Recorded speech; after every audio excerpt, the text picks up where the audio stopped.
Hey, my name is Lizzie Smiley, and I absolutely love helping people connect with their calling and all the tools they need to kick roadblocks and excuses right out the door so they can cultivate the life they dream about. If you want to launch, grow, pivot, or scale your Etsy shop, or you've always wanted to develop the mindset and skills to run your own business, then I'm your girl. I've had that entrepreneurial spirit going strong since my very first lemonade stand, and now I'm a work-at-home mama with multiple online companies and a full-time Etsy shop, all while being present with my kids for the everyday chaos and most important milestones. On this podcast, we'll talk about all things business, mindset, Etsy, creativity, dazzling our customers, and so much more. There's plenty of room at this table for you, so scooch on in and let's go. I'm holding nothing back. Welcome to How to Sell Your Stuff on Etsy. I'm so glad you're here. All right. Hey, my loves. Welcome back to the show this week. I am recording this the night before it drops because everything is so fresh, so hot. I'm obsessed with trends. I'm so excited to be with you talking about our favorite thing and geeking out about Etsy. I have so much to catch you up on. We have made it through Halloween.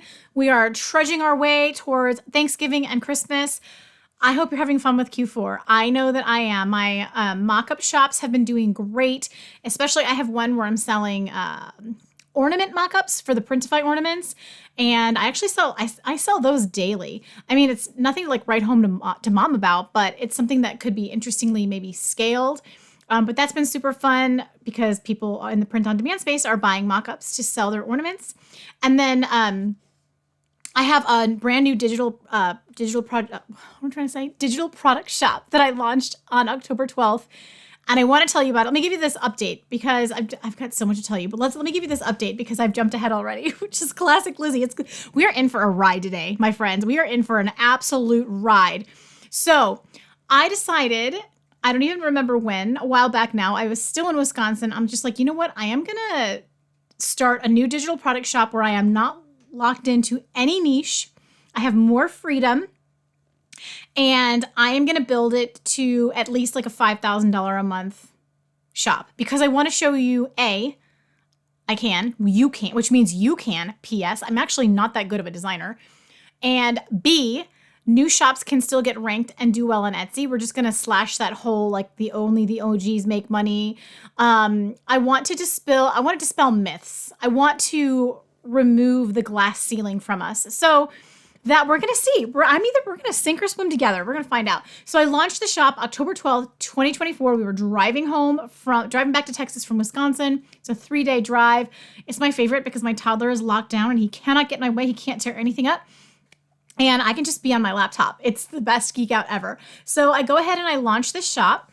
And to date, so we're coming up on a month, but I definitely didn't, I haven't added listings every day. Actually, that's my biggest thing that I want to tell you about, like my frustration. But as of today, I have 45 live listings. I wrote down here 12 sales, but I think some came in this afternoon. I think maybe it's at 13. Let's just check the app. I was going to turn it over, but no, we're at 16 sales. I need to update my data here. So yeah, I got several today. This is a brand new shop, by the way. I have one product that is in more than 20 carts for one listing. I have 5 separate listings that have sold. So one that's selling the most, but 5 that have sold. And one I actually listed last night and it sold today. So all of this, it's going to take weeks for the algorithm to index. No, it's AI. It's super fast.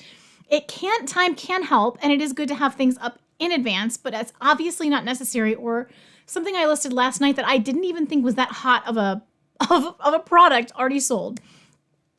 So that is what's going on. To be honest with you, I'm surprised I don't have a bestseller badge on that one yet. The way that the algorithm works with that is different for every product in every niche. There's not kind of like hard and set rules that Etsy has that says a bestseller. Like you'll find some products where it's a bestseller and it's only sold 20 or 30 times and it like sells 3 or 4 times a month. But because that niche is just not as busy, it's considered one of the best sellers in the niche. And then you'll have other niches like I'm doing, did I say this already? Oh my gosh, Lizzie.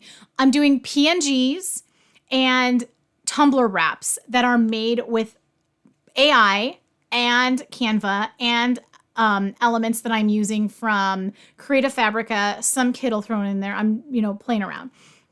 So nothing too crazy. But in those are really busy niches. So it's going to take more volume, faster movement to get the bestseller badge. I would not be surprised though. I expect to have one by the end of this week. I'm doing, I don't know if you're big on Instagram. My Instagram is at how to sell your stuff, I am doing every few days, a story update to tell you what's happening in the shop. And I'm creating a highlight for it too, so that the whole story will be in there. So if you want to keep up with it, I will obviously announce the bestseller badge with fanfare on the story.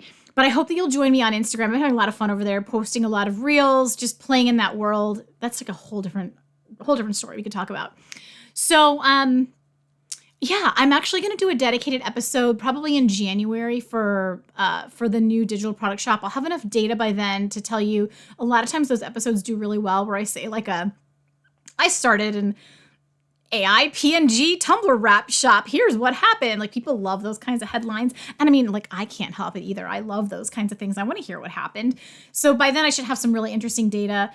My biggest headache so far is, I feel like my voice is a higher timbre today. It's higher pitched. I'm not sure why.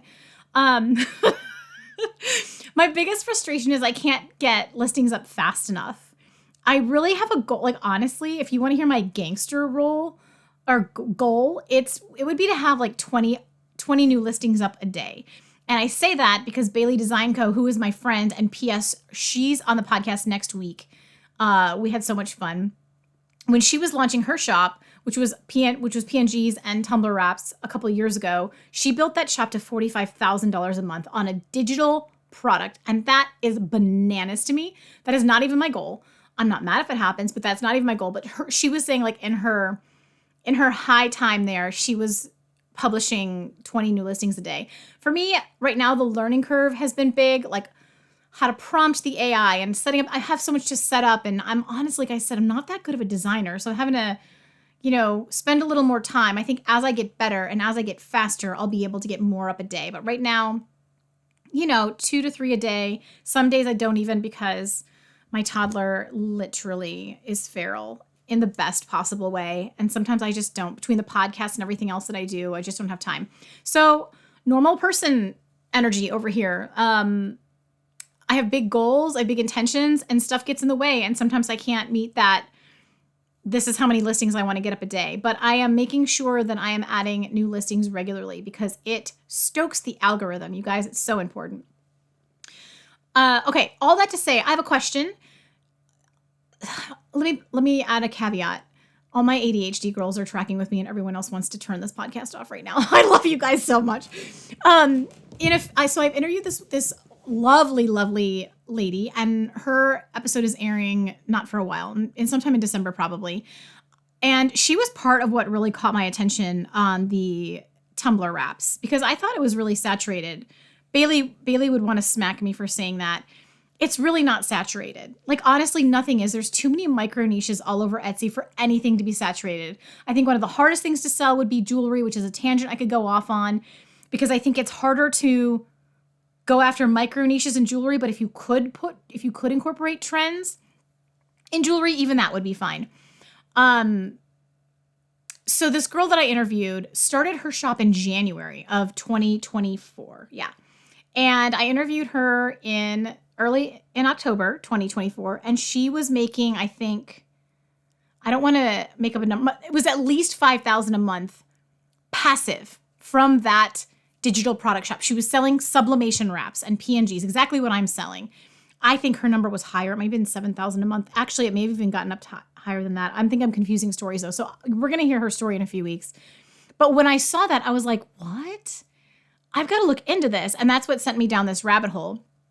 So I've got it going. I'm in that early phase of cranking. What I wanted to ask you is, do some of you guys want me to do a new AI workshop that is specific for PNGs and Tumblr wraps? Do you want me to teach you what I'm doing? I'd be curious to know if you'd like an AI class like that, because it's very different from the AI mockup course that I have, which is incredible. It's one of my best-selling things I've ever done. It's helped so many people. Making your own mockups or selling mockups on Etsy is still great. I still make daily sales from both of those shops.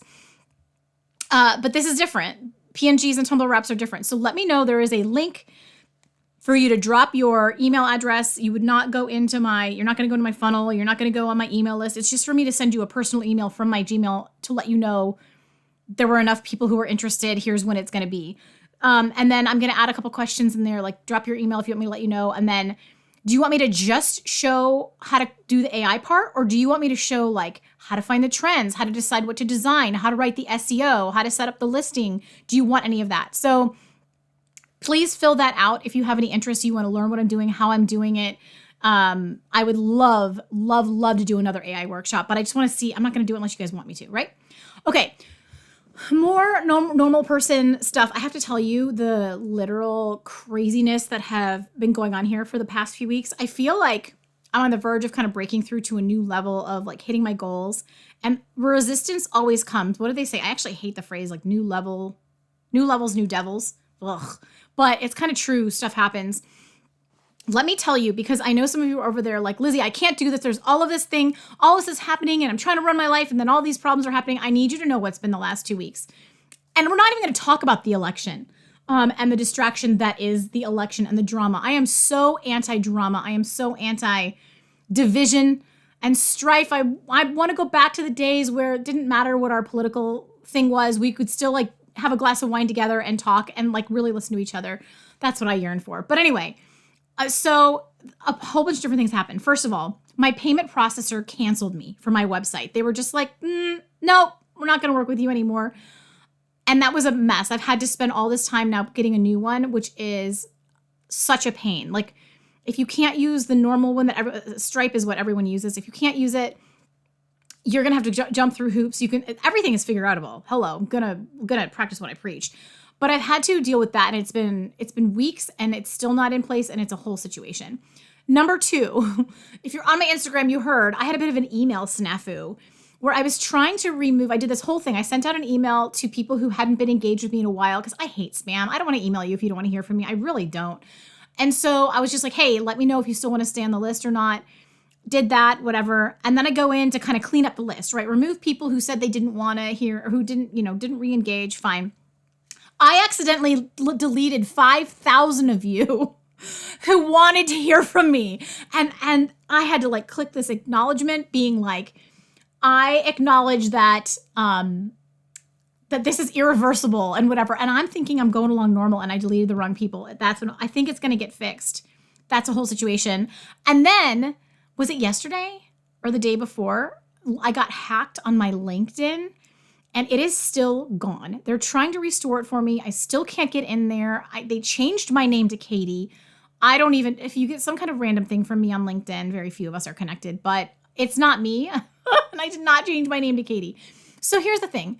Stuff happens. We come up against obstacles. I have just laughed my butt off through all of it because it's all going to be fine.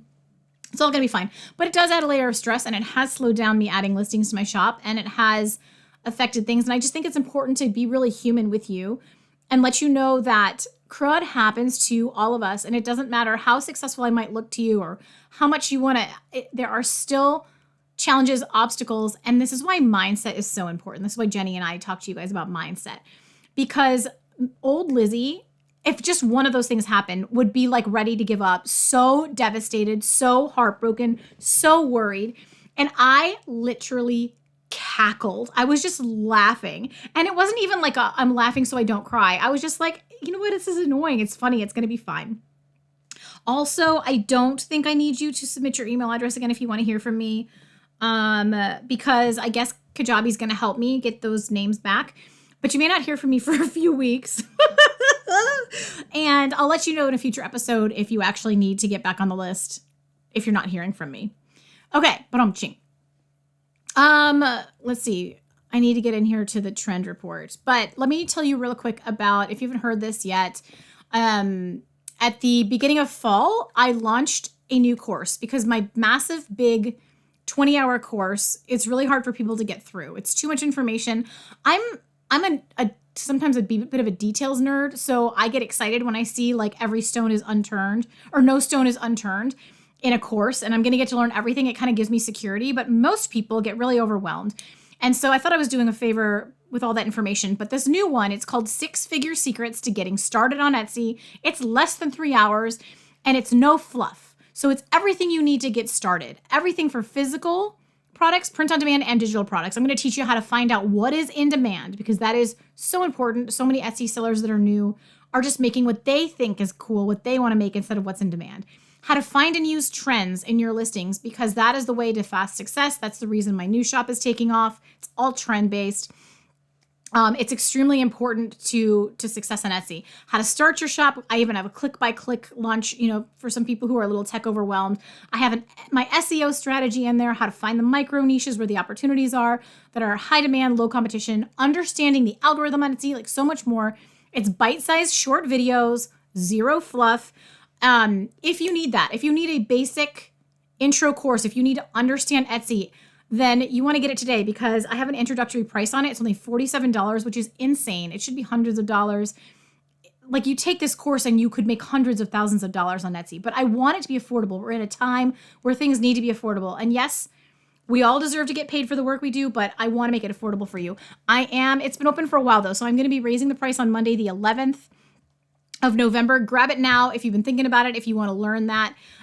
It's really, really going to help you. I've just filtered down what you really need to know. You could, if you're listening the day this drops, you could get it today. You could take it tomorrow and Friday. You could have your shop launched on Saturday and you could be making sales by Sunday based on the data I have showing that I'm listing things one night in a new shop and selling them the next day.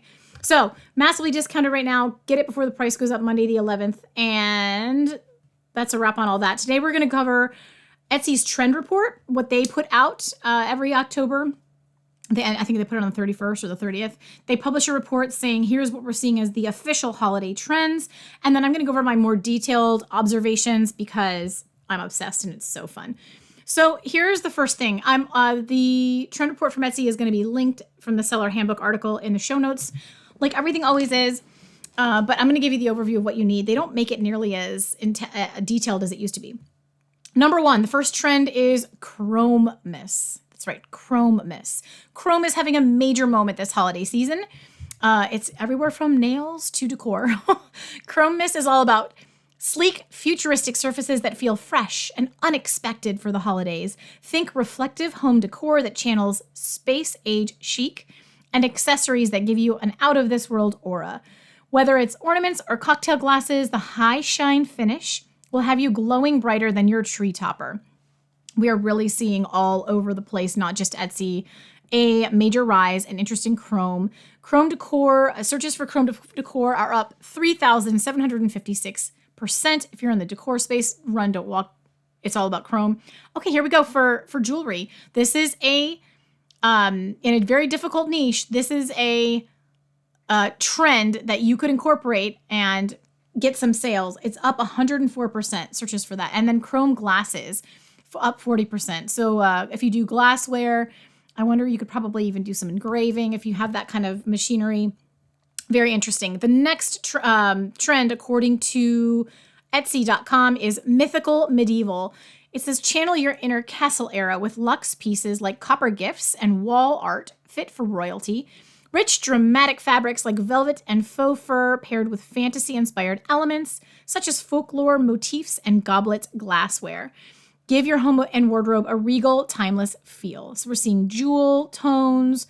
We're seeing deep sapphire, blues, rich ruby reds.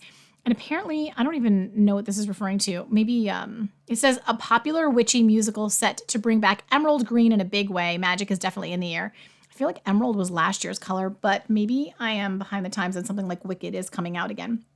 That sounds about right? I think someone said they were going to go see Wicked.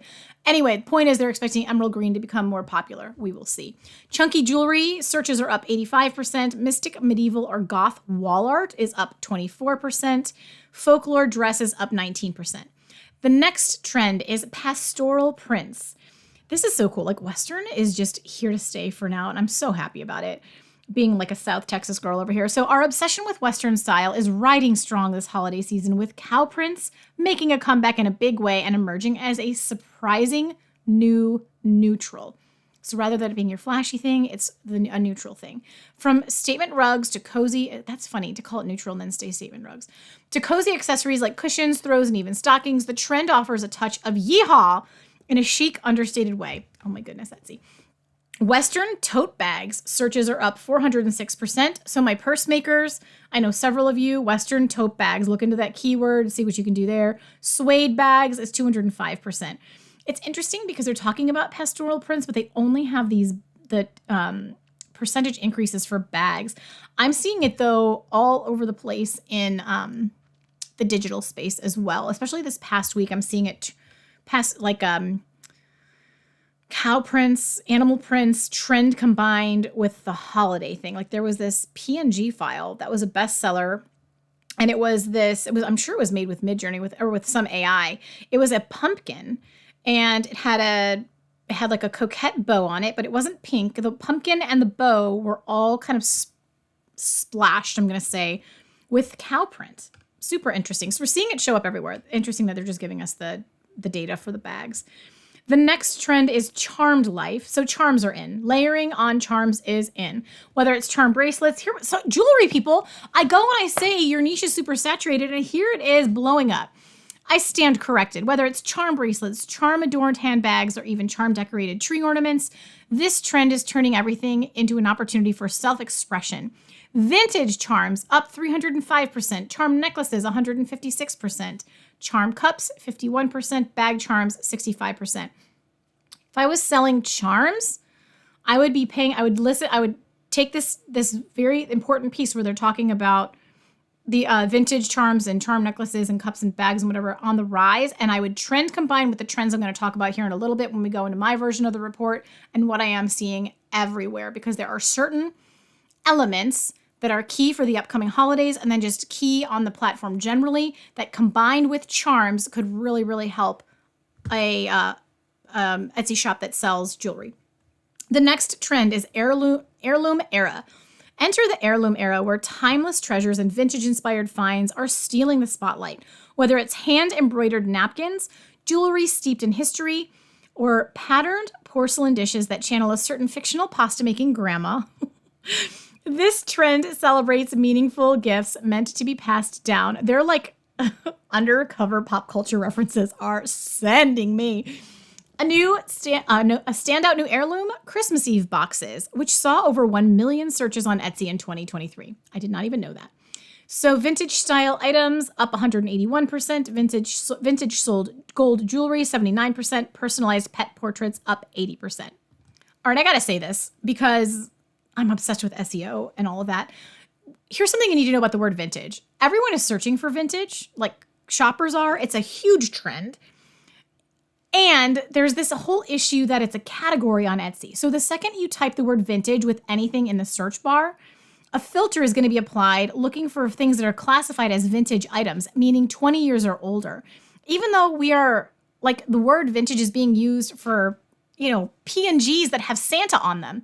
So what you need to be very careful when you're doing SEO research. It's going to look like vintage is huge, but it's actually not going to qualify towards your normal SEO kind of search score because it's going to automatically go as a filter. So if you don't know what I'm talking about, sometime soon, go to Etsy.com, preferably on a browser. It's easier to see.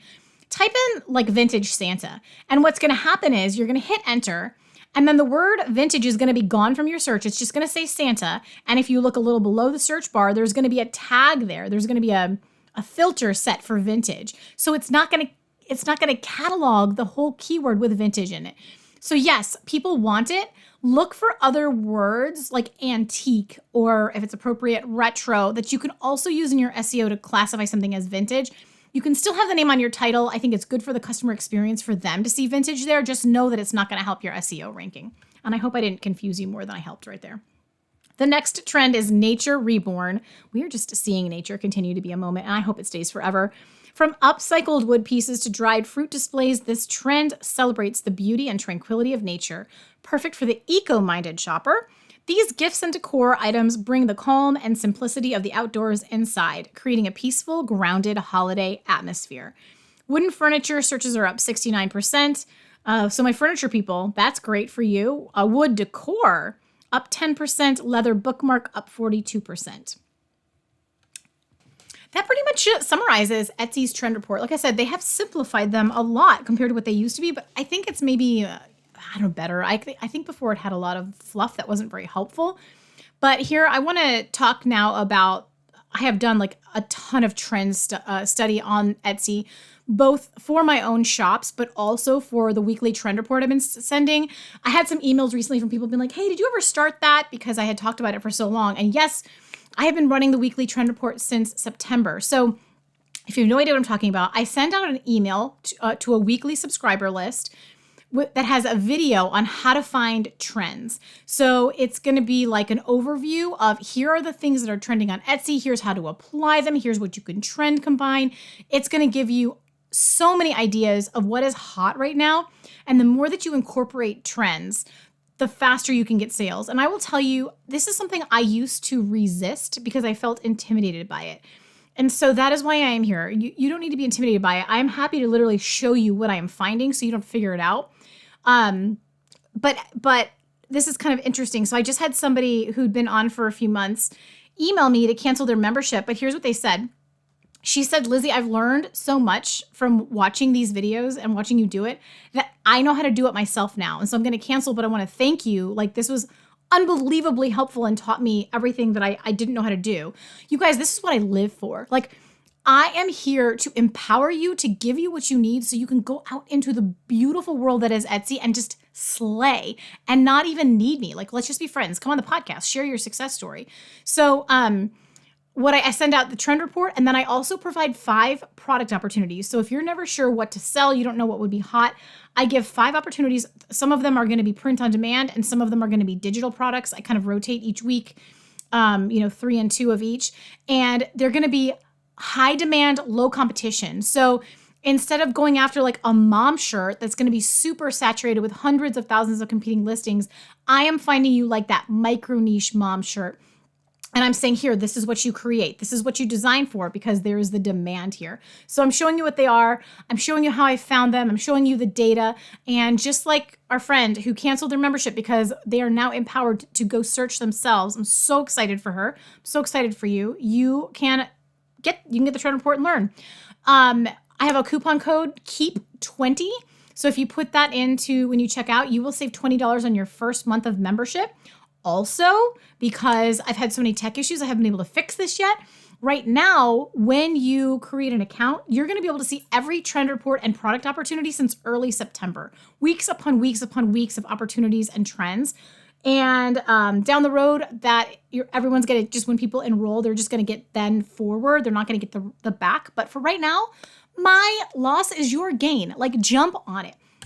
So I guess before I encourage you to do that, let me tell you about the trends. Let me tell you what I'm seeing, and you can tell me if you think it would be worth it to get these weekly. So I did an overview of Christmas trends specifically for people on my email list. If you want to jump on my list, I have a link in the show notes where I will just go ahead and send you that video overview if you kind of want to see this visually.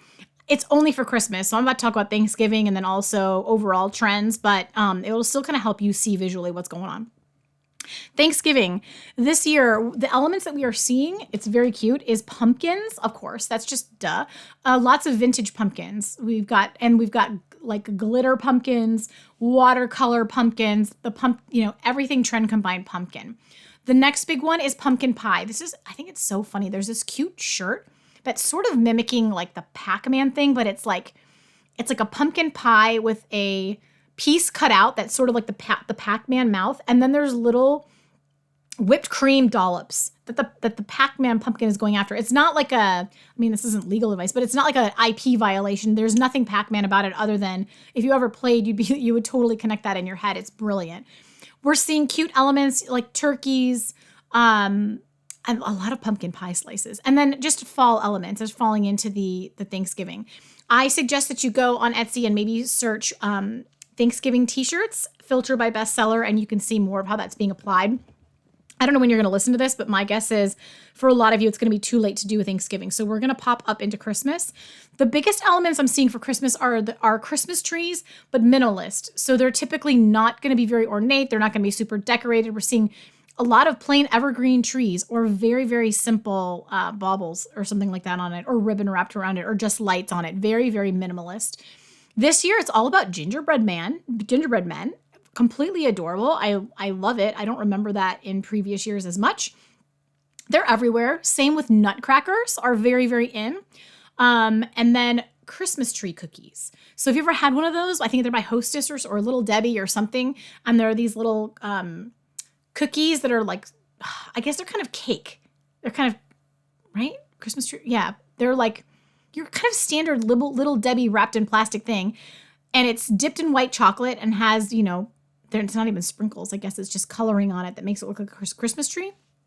They're completely adorable, completely disgusting, if you ask me. But I'm so sorry if I just crushed you. Like, I totally respect your love of Christmas tree cookies. They're everywhere. I'm going to be honest with you. Like, I don't know what the trademark IP factors legally would be for Nutcracker. Like, if you're using the Nutcracker concept or name or Christmas tree cookies. Like, I really wish we had Paige Hulse here to be like, what's the deal? I think we're seeing them everywhere. So watch that. Whoa, whatever you do, don't do Grinch. You're going to see Grinch everywhere. They shut people down every single year. I haven't seen anything happen with the Christmas tree cookies and nutcrackers. It's my responsibility to tell you they are massively on trend. I can tell you for surezies that the Grinch is an intellectual property piece that is still very active and you can't use it. And then the other really big thing is vintage Santa everywhere. Everyone's loving a vintage Santa. So, you have to kind of see it it's very, very cute. It makes me think of like, my favorite thing is, and I don't even drink it, but like the Coca-Cola cans that have the Santa on them make me so happy every year. I just want to look at them. And now is when I really geek out, because if you listened to the episode with Beowulf Biz, where she was talking about how to basically do print on demand in Q4. And, we were expecting her to come out and tell us what the trends are or what to design, what sells really great. And she smashed all of our hopes and dreams and said, don't design for Q4. Design for the trends and the things that are going around year round. And they're just going to sell more in Q4 because people are going to buy them as gifts. And we were all like, oh, wow. Yeah, that's a really, really good point. Don't get me wrong, I still totally design for Q4. But her mentality is great, right? Because what I design in October to sell in December, I'm going to sell for 1 month. What if I had used that time to design for something that could sell year round, right?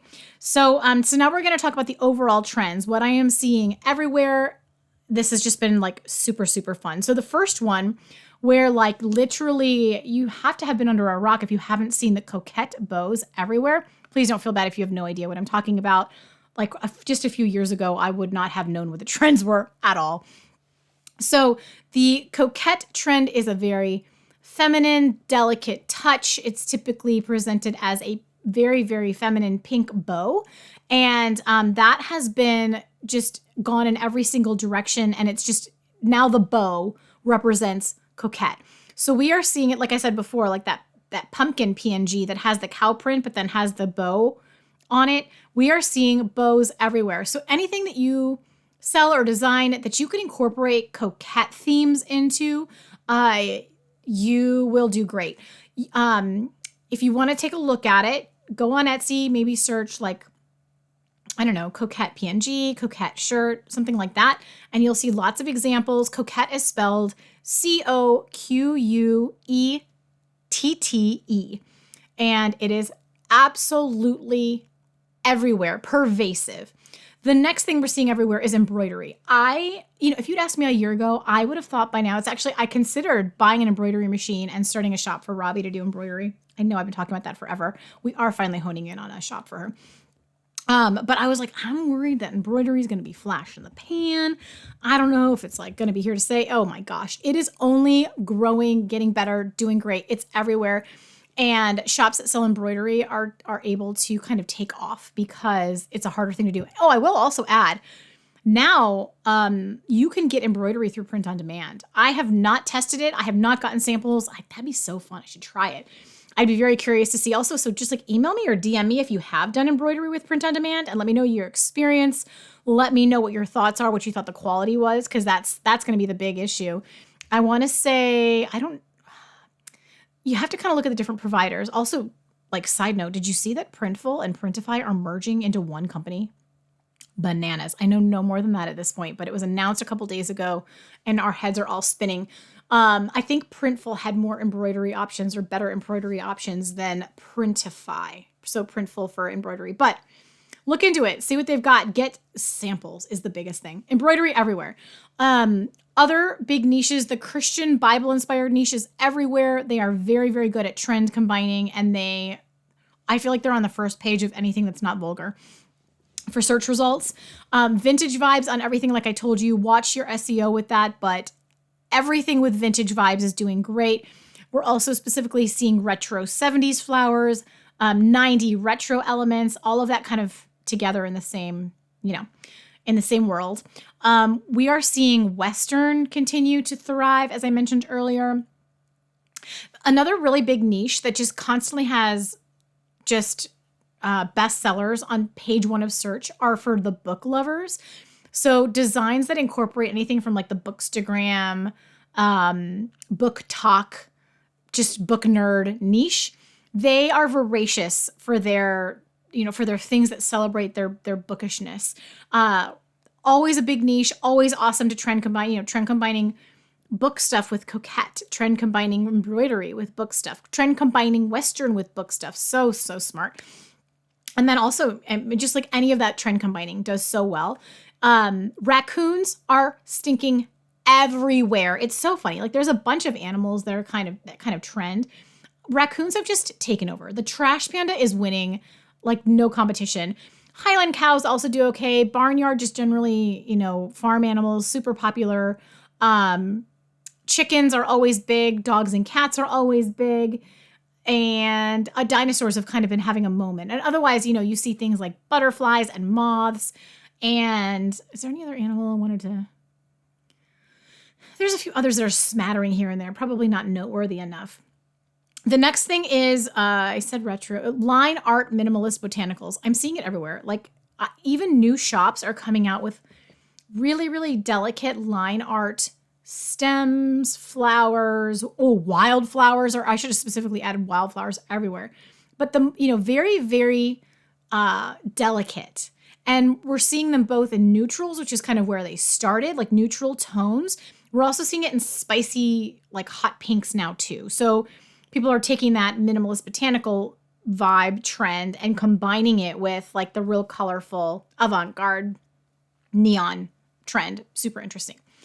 I have a couple of fun words I'm going to share with you that are trends that are interesting to watch out for. In fact, the next trend report that I drop on the 11th of November, I'm going to be doing a bit of a deep dive into these for fun because they are showing up more and more. The first one is Grand Millennial. Some of you are younger and you just already know all about this, but I was like, skirt, that's the cutest word ever. What? I'm technically like the oldest millennial. I'm 42. I was born like right on the year where they're almost like you're a Gen Xer, but I'm technically an elderly millennial. So Grand Millennial is perfect for me. So a Grand Millennial is sometimes referred to as granny chic, which like game set match, that's epic. Grand Millennial style combines traditional, homey pieces with modern elements. Unlike sleek, modern, or industrial interiors, Grand Millennial style embraces typically outdated decor, such as floral patterned curtains and china plates and prints. So imagine like you've got a room that's generally a little more, updated, modern, definitely has technology, but then you're going to have the most gorgeous antique dresser there. And you're going to have some wall art that is... the prints are just a little more dated granny. So it's like updated granny. Totally precious, but not stark, not sleek, not your super, super contemporary appearance. It's got some warm touches. I mean, if you're watching Fixer Upper, they would be like, it's got charm, it's got character. The reason someone would have wanted an older house rather than a new construction is they don't want to lose the charm. That is so granny chic. But then they go and they update it, right? They don't keep all the weirdness, they keep the cute things and then they fix and update the not so cute parts. So that's the first one, Grand Millennial. The next one is Toile de Joie. And Toile de Joie often consists of a white or off-white background, like traditionally it was a cotton fabric that is printed with a single color bucolic scene. We're seeing this show up a lot in dark blue is one of the main colors. Also kind of like a burgundy red is kind of common, into some pinks because they're trying, they're pulling on the coquette. But you will see this everywhere. It's coming out more and more and more. The trend actually started last year, but I feel like it's just now starting to really peak. So Toile de Joie, Toile de Joie is Jouy. And that has kind of a partner, which is called chinoiserie. Chinoiserie. It's like the word chin, Chinoiserie. So Toile de Joie often consists of white or off-white. Oh, I already said that. Cotton fabric printed with single color bucolic colors. Oh wait, I messed up that note. I just copied the same thing twice. Chinoiserie came from, I need to go, hang on, I got to pause and go grab the actual answer to that, or explanation. Okay, got it. If I try to summarize these things in my own words, it often doesn't go well. So the chinoiserie is the imitation or evocation of Chinese motifs and techniques in Western art. So a Western artist, a Western person brings in elements that feel very Chinese inspired into their art, their furniture, their architecture. This was especially prevalent in the 18th century. We are seeing this also. We're seeing deep blue colors, indigo kind of colors, typically a floral pattern, but almost has like an Asian flair to it. And again, it's on an off-white background. So you'll often, and I mean, here's what I'll tell you. As I'm seeing these trends appear on Etsy, they're not being done correctly. Sort of like coquette, being in a cow print bow is not actually coquette, but it's a spin-off, a trend combination with coquette, just taking the bow piece. Toile de Joie and chinoiserie, the people are typically, what it's meaning to them is that type of a scene that is all in one color and feels very vintage. Like that's really what it's a vintage scene or vintage print in usually dark blue on an off-white background. So check them out. They're super interesting. I think we're going to see them show up more and more. I just hope that you enjoyed this as much as I did. I feel like I was really good company for myself the past 40 minutes. And I just love that you came and sat here with me by the fireside. These are my favorite episodes to do now. I'm completely obsessed with trends. I'm getting the best feedback on the trend reports. And so I hope that you join us in there and grab that Keep 20 coupon so that you can get in really, really cheap for your first month. But I'm so excited. I want to see you on Instagram. I want to hear how things are going. I want to be in touch. And I want you to know how much I appreciate and value you. You being a part of this community means the world to me. And I do not take it lightly that you spend this time. I do not take it lightly that the things that I share impact decisions you make for your family, for your business. It's the highest honor to be here with you and to be a person that you trust. And I will continue to cherish and protect that. So thanks for being with me. Send me all the feedback. Come back next week to hear from Bailey Design Co. She is a class act. I love her so much. And I hope to see you in the trend report. We're having a great time and on Instagram. I love you guys, okay? Mwah! Have a great week and I'll see you next time. Oh, wait, I have to say the thing, right? Until next week, go make something awesome. Take care, y'all. And that's a wrap on this episode of How to Sell Your Stuff on Etsy. Thanks so much for hanging out with me today. If you're looking for more resources, head on over to howtosellyourstuff.com where you'll find podcast show notes, all the links from today's episode, the blog, courses, coaching, and more. If this episode was helpful to you, awesome. The greatest compliment I can receive from you is a rate, review, and subscribe on this podcast. Not only will it allow us to connect again on a future episode, it lets me know I'm providing you with value and helps other people find this content more easily. From the bottom of my heart, thank you for your support. Have a great day and see you next time.